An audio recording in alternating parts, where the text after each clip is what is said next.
Salam sejahtera, anda bersama saya Nala Huda dan anda sedang menonton Buletin Awani Khas bagi memperingati pemerintah paling lama dalam sejarah dunia moden, Ratu Elizabeth II yang menghembuskan nafas terakhir pada Khamis. Baginda mangkat pada usia 96 tahun di Istana Balmoral, Scotland, dan serentak pengumuman ini bendera di UK diturunkan separuh tiang sementara semua jadual siaran televisyen dan radio dikemas kini bagi menghormati kemangkatan baginda. Terdahulu Istana Buckingham mengeluarkan kenyataan mengenai tahap kesihatan Ratu Elizabeth pada sekitar tengah hari waktu tempatan dan kenyataan itu menyebut baginda dalam pemantauan kesihatan. Menyusul kenyataan itu, anggota kerabat diraja antaranya Raja Charles III dan Puteri Anne berangkat ke Istana Balmoral dilaporkan untuk bersama-sama baginda. Ratu Elizabeth atau Elizabeth Alexandra Mary dilahirkan di London pada 21 April 1926. Ratu Elizabeth adalah ratu pemerintah kepada 15 negara termasuk United Kingdom, Australia, Kanada, New Zealand, Jamaica, Antigua dan Barbuda, Bahamas, Belize, Grenada, Papua New Guinea, Kepulauan Solomon, Saint Kitts dan Nevis, Saint Lucia, Saint Vincent dan Grenadines dan Tuvalu.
Dan perkembangan di United Kingdom susulan pemergian Ratu Elizabeth II. Raja Charles III dijangka menyampaikan satu perutusan khas pada jam 6 petang Jumaat waktu tempatan dan bersamaan dengan 1 pagi waktu Malaysia.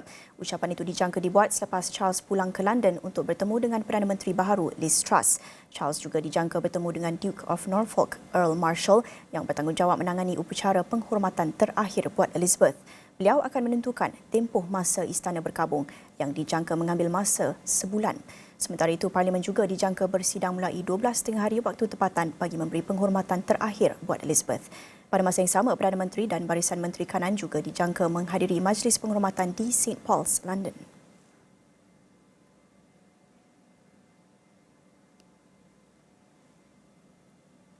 Baik, sementara itu, Pesuruhjaya Tinggi British ke Malaysia Charles Hay menzahirkan penghargaan ke atas ucapan takziah yang dikirimkan oleh rakyat Malaysia di negara ini. Dalam satu perkongsian melalui video, Hay berkata segala mesej takziah itu menggambarkan rasa simpati rakyat Malaysia terhadap pemerintah kerajaan Britain yang paling lama itu. We're all profoundly saddened by the death of Her Majesty Queen Elizabeth II. She will be remembered for her lifetime devotion to duty and service, and for her love of the Commonwealth and all her realms and nations.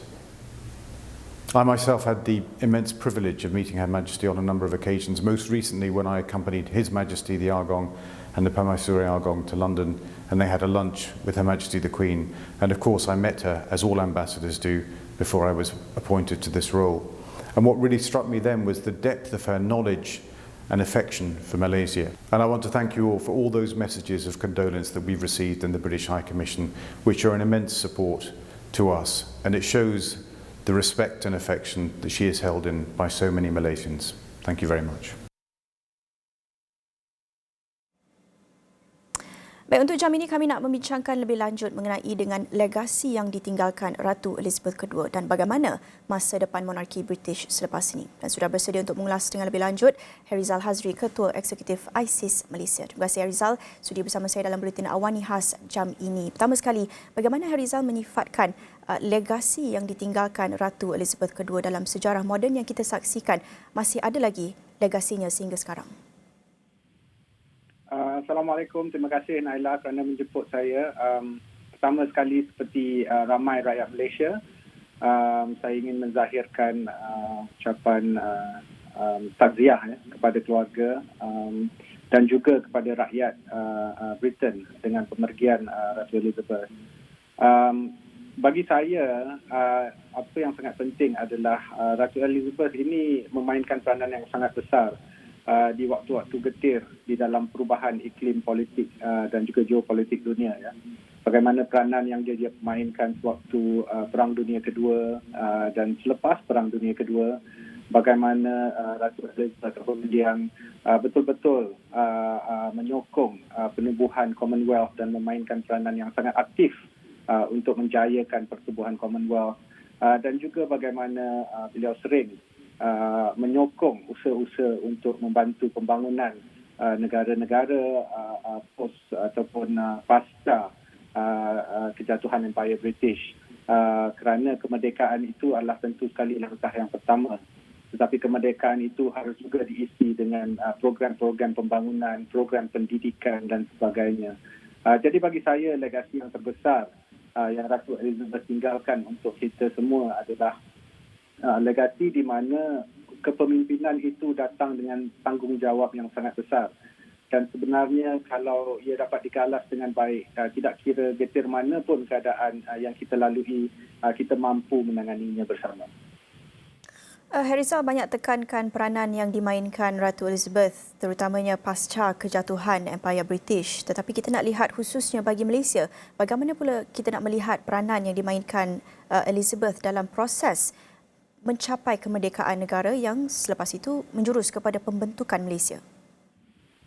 Ya, bagi saya tentu sekali proses untuk mencapai kemerdekaan itu adalah satu proses yang diinspirasikan ataupun didokong oleh rakyat Malaysia sendiri, ya, pejuang-pejuang kemerdekaan kita.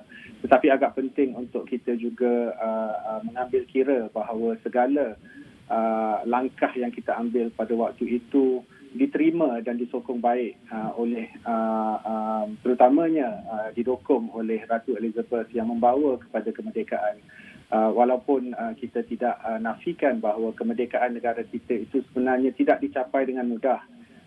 Banyak kita terpaksa berkorban, rakyat Malaysia, daripada segi harta benda dan juga daripada keringat dan juga pelbagai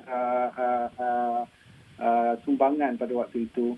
Namun begitu, saya juga harus nyatakan di sini bahawa kerajaan United Kingdom pada waktu itu dan tentu sekali dengan dokongan yang sangat tinggi oleh Ratu Elizabeth memungkinkan kemerdekaan itu berlaku dalam satu proses yang tidak terlalu kronik, ya, yang tidak menjadikan proses itu lebih perit dan berdarah tentu.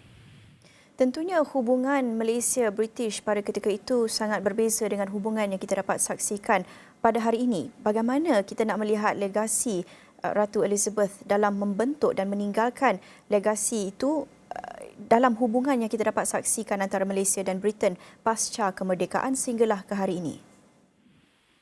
Saya rasa apa yang Ratu Elizabeth tinggalkan yang penting untuk kita ingati, ya, adalah bagaimana beliau sangat-sangat menyokong ataupun menarik semua negara-negara Commonwealth, ya, untuk bersatu dan cuba untuk membangunkan kita sesama sendiri. Program-program yang terdapat dalam negara-negara Commonwealth itu telah banyak membantu kita daripada segi program pendidikan, training of teachers, ya, contohnya, dan juga program pendidikan tinggi dan banyak lagi, ya, daripada segi health ataupun kesihatan.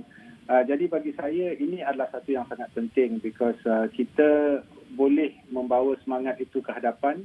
Kita juga sekarang ini sedang melalui zaman-zaman yang tidak menentu di dalam politik dan iklim dunia.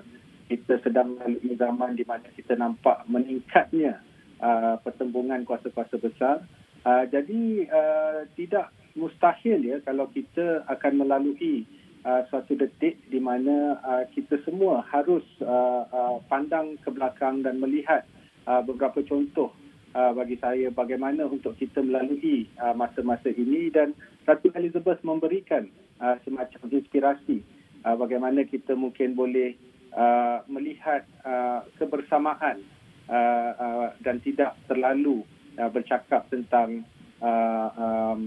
kepincangan antara kita.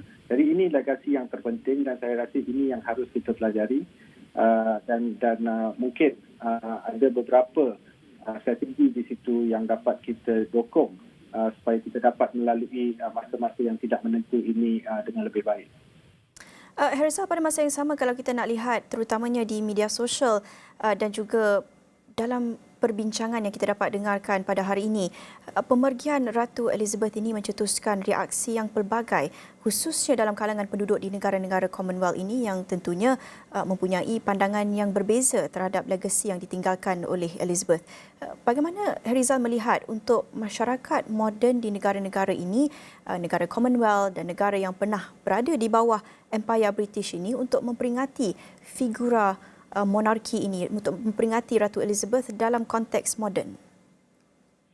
Bagi saya tentu sekali apa sahaja yang kita lakukan, tidak kira Ratu Elizabeth ataupun Perdana Menteri United Kingdom ataupun Perdana Menteri mana-mana negara Commonwealth atau mana-mana negara di dunia sendiri, tentu sekali akan ada pandangan-pandangan yang berbeza tentang impak ataupun kesan-kesan daripada apa yang dilakukan itu. Saya lebih berminat untuk melihat kepada impak-impak positif. Jadi Naila, kalau persoalannya apa yang kita boleh bawa ke hadapan, kita harus melihat bagaimana Ratu Elizabeth ini, seperti yang saya katakan tadi, mampu untuk menggemblit ataupun menarik beberapa negara-negara yang tentunya taraf pembangunannya berbeza, tentunya mempunyai pendapat-pendapat tersendiri tentang masa-masa zaman-zaman kolonial dan sebagainya. Tetapi bagaimana dia boleh mengajak negara-negara ini untuk bersama untuk melihat pada masa yang hadapan. Tidak semestinya kita melupakan apa yang berlaku sebelum ini, tetapi apa yang lebih penting juga bagaimana kita bergerak ke hadapan bersama. Saya rasa dalam konteks politik moden, seperti juga yang saya baru nyatakan, ini adalah satu yang sangat penting, kerana bergerak ke hadapan itu akan terus menjadi satu challenge untuk kita, dan kalau kita dapat menarik idea-idea yang berlainan di antara kita, kita boleh melalui tempoh-tempoh ini dengan lebih baik. Okay, banyak lagi yang saya nak bincangkan bersama dengan Herizal, khususnya mengenai dengan nilai kepimpinan yang ditunjukkan, yang ditonjolkan oleh Ratu Elizabeth II sewaktu memerintah Empire British ini. Tetapi kita akan berhenti seketika dan juga kami akan bawakan banyak lagi laporan mengenai dengan pasca pemergian Ratu Elizabeth II dan apa yang boleh kita jangkakan hari ini dan pada hari-hari akan datang. Tapi kita akan berhenti seketika, kembali selepas ini.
Baik, anda sedang menonton Buletin Awani Khas bersama saya Nala Huda bagi memperingati pemergian Ratu Elizabeth II dan Yang di-Pertuan Agong Al-Sultan Abdullah Riyatuddin Al-Mustafa Billah Shah dan Raja Permaisuri Agong Tunku Azizah Aminah Maimunah Iskandariah menzahirkan ucapan takziah kepada keluarga di Raja Britain berikutan pemergian Ratu England Ratu Elizabeth II pada awal hari ini. Dalam kenyataan rasmi Istana Negara, Yang di-Pertuan Agong menzahirkan rasa duka cita dan memberitahu komitmen Ratu Elizabeth II terhadap negara-negara Commonwealth akan sentiasa diingati. Selain itu, usaha baginda dalam mempromosikan hubungan baik di antara United Kingdom dan Malaysia sangat dihargai.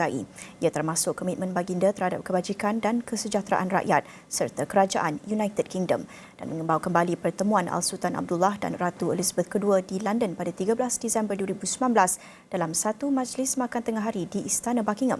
Sepanjang pemerintahan Ratu Elizabeth II, baginda telah melawat Malaysia sebanyak 3 kali, termasuk pada 1998 ketika Sukan Commonwealth ke-16. Dalam pada itu, Perdana Menteri Datuk Seri Ismail Sabri Yaakob turut menzahirkan ucapan takziah dan rasa sedih kepada seluruh kerabat diraja baginda, kerajaan dan rakyat United Kingdom atas kemangkatan Ratu Elizabeth II. Melalui laman Twitter mewakili seluruh keluarga Malaysia, Perdana Menteri berkata baginda yang juga pemerintah paling lama dalam sejarah dunia terkenal dengan sifat yang dedikasi dalam menjaga kebajikan rakyatnya. Beliau berharap keluarga diraja baginda dan rakyat terus tabah menghadapi dugaan. Baik, saya nak kembali kepada Herizal Hazri, Ketua Eksekutif ISIS Malaysia untuk membincangkan mengenai dengan legasi yang ditinggalkan oleh Ratu Elizabeth II dan juga mengenai dengan masa depan monarki British berdepan dengan ketidaktentuan. Herizal sebentar tadi banyak menekankan mengenai dengan kepimpinan yang ditunjukkan oleh Ratu Elizabeth II sewaktu memerintah.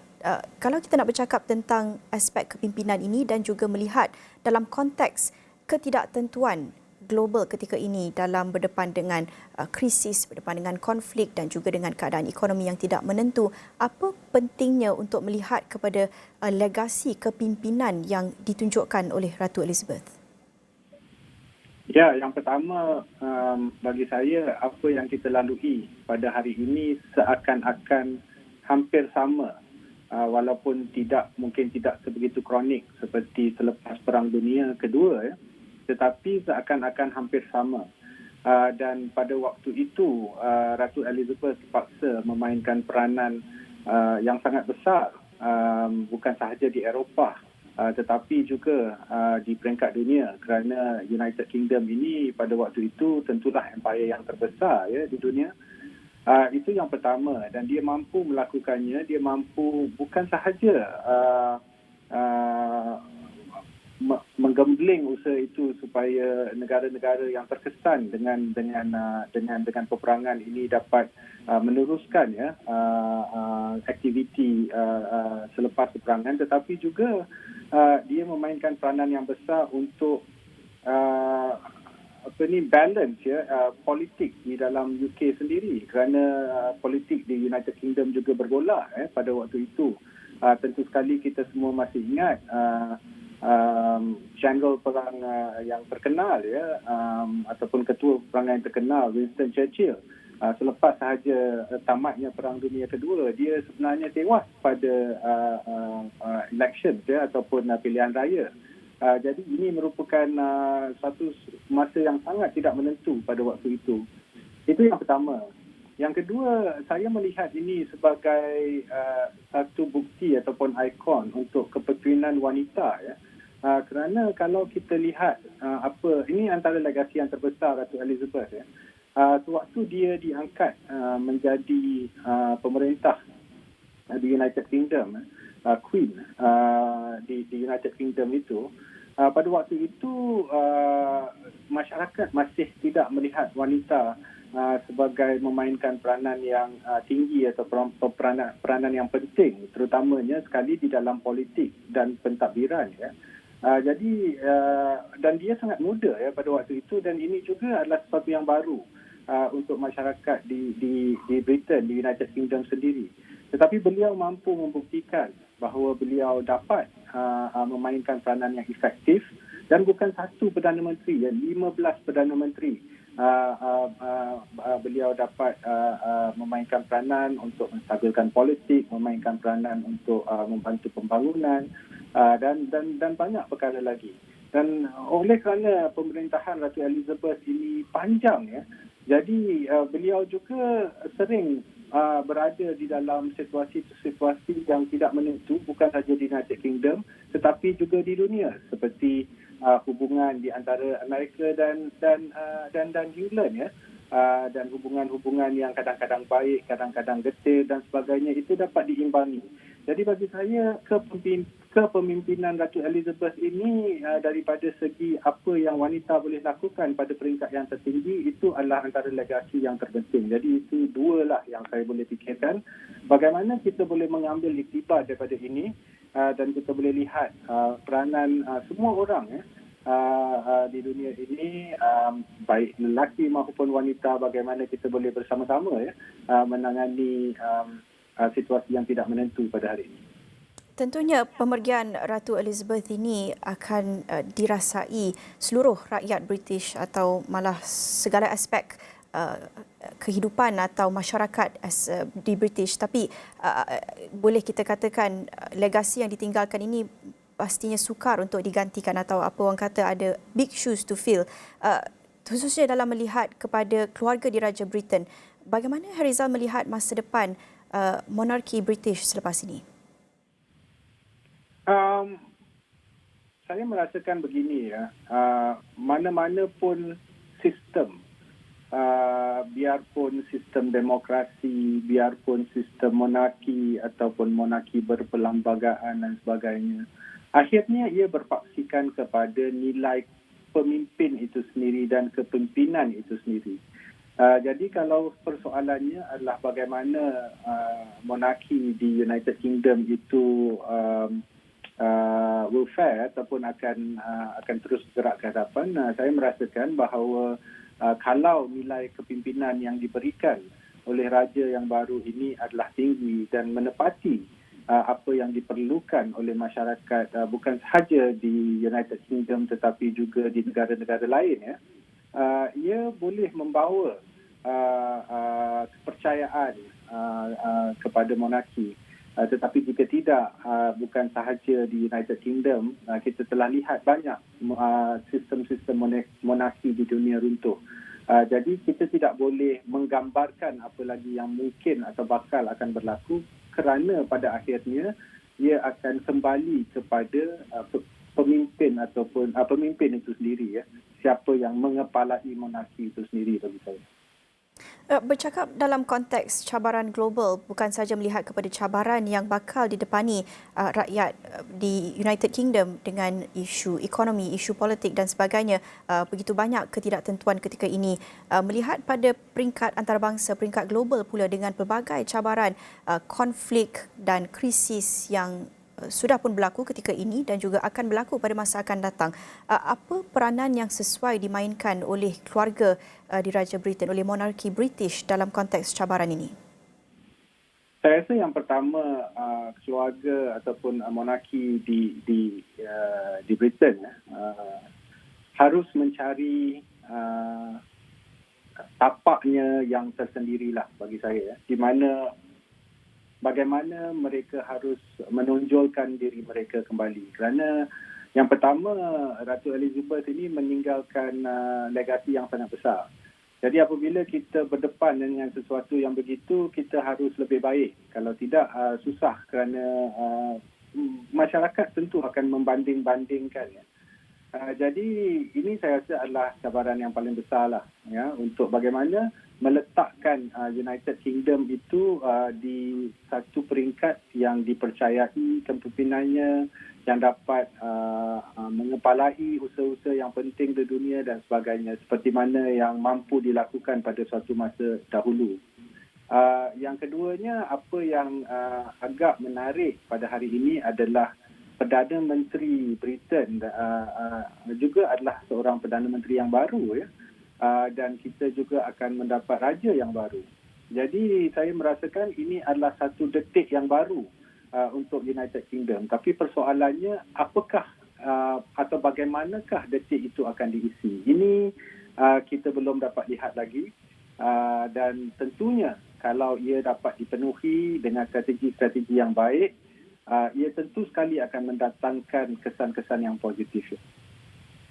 Baik, terima kasih. Itu tadi Harizal Hazri, Ketua Eksekutif ISIS Malaysia, sedikit sebanyak berkongsikan pandangan mengenai legasi yang ditinggalkan Ratu Elizabeth II dan bagaimana cabaran yang bakal didepani keluarga monarki British selepas ini. Dan kami akan terus bawakan perkembangan dari semasa ke semasa berhubung dengan pemergian Ratu Elizabeth II dan apa yang kita bakal jangkakan hari ini, antaranya termasuk ucapan atau perutusan khas daripada Raja Charles III yang mengambil alih sebagai ketua pemerintah negara British sebagai monarki, dan tentunya kami juga akan membawakan reaksi daripada pemimpin-pemimpin dunia dan juga pelbagai majlis upacara penghormatan terakhir yang bakal dijalankan pada hari-hari akan datang ketika United Kingdom berkabung atas pemergian ini. Dan itu saja perkongsian untuk Buletin Awani Khas pada jam ini bersama saya Nala Huda. Salam hormat.